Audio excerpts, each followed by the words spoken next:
56 साल मरकजी वजीर दाखिला अमित शाह मोदी 2 में सबसे ताकतवर वजीर माने जा रहे हैं और जब वो आए तो तब से उन्होंने अपने सख्त तेवर दिखाना शुरू किए हैं और कई कवानीन में तरामीम कराने की मुहिम पर लग गए हैं। भाजपा को बड़ी जीत दिलाने के बाद फिर सबसे बड़े वज़ारत दाखिला के ओहदे पर बराजमान अमित शाह भाजपा सरकार में ही मसले कश्मीर और शुमाल मशरक़ी रियासतों में माओ-नवाज़ों का हल करना चाहते हैं और इस सब के लिए अमित शाह ने मुरतब की है स्पेशल 16 ओहदेदारान की टीम जिन पर अमित शाह भरोसा किए हुए हैं। इन अफसरान में 2 secretaries, 3 special secretaries, 3 additional secretaries और 8 ज्वाइंट सेक्रेटरी हैं। इन अफसरान ने नए मुकर्रर किए गए दाखिला सेक्रेटरी अजय कुमार भल्ला के तहत काम भी करना शुरू कर दिया है। अजय कुमार को 24 जुलाई को ही वजारत दाखिला में ऑफिसर ऑन स्पेशल ड्यूटी के ओहदे पर तैनात किया गया है और 31 जुलाई को सुबकदोश होने वाले मौजूदा दाखिला सेक्रेटरी राजू बोबा की जगह लेंगे। दीगर अफसरान में जम्मू कश्मीर के एडिशनल सेक्रेटरी गणेश कुमार को वादी में शोरश के मामलात से निमटने और सेक्रेटरी शुमाल मशरक सत्येंद्र गर्ग को असम की कौमी रजिस्ट्रेशन NCR का काम सौंप दिया गया है।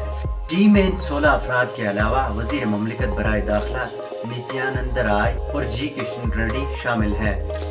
अब कुछ वो खास काम जो इस टीम को सौंपे जाएंगे। जम्मू कश्मीर के हवाले से भाजपा यही चाहती है कि किसी तरह से रियासत को भारतीय विफाक में मुकम्मल तौर पर जम किया जाए और इसके लिए उनके लिए सबसे बड़ी रुकावट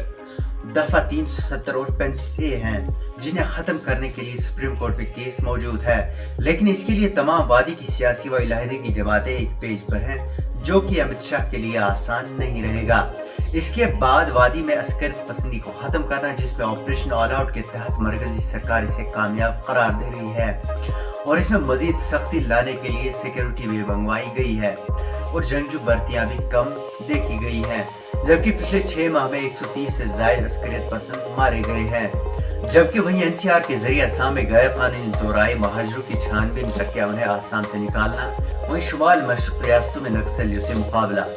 इन रियासतों में भी फोर्स पर काफी हमले देखे गए हैं। हाल ही में अरुणाचल प्रदेश में एक MLA तरुण अबो और उनके बेटे समेत 11 अफराद नक्सली हमले में मारे गए थे, जबकि त्रिपुरा और मेघालय में हालात ठीक होने के बाद अब सपा को वहां हटा दिया गया है। दूसरी जानिब सिक्योरिटी एजेंसीज को गैर कानूनी सरगर्मियां रोकथाम तरमीमी बिल और NIA तरमीमी बिल के जरिए मजीद इख्तियार देने से साफ जाहिर होता है कि अमित शाह सिक्योरिटी पर किसी भी किस्म का समझौता करने के लिए तैयार नहीं है, जबकि मोदी सरकार सबका साथ, सबका विश्वास और सबका विकास के साथ साथ मस्यूलर और ठोस नेशनल सिक्योरिटी पॉलिसी बनाने में भी नहीं चूकेंगे। ब्यूरो रिपोर्ट, खबर उर्दू।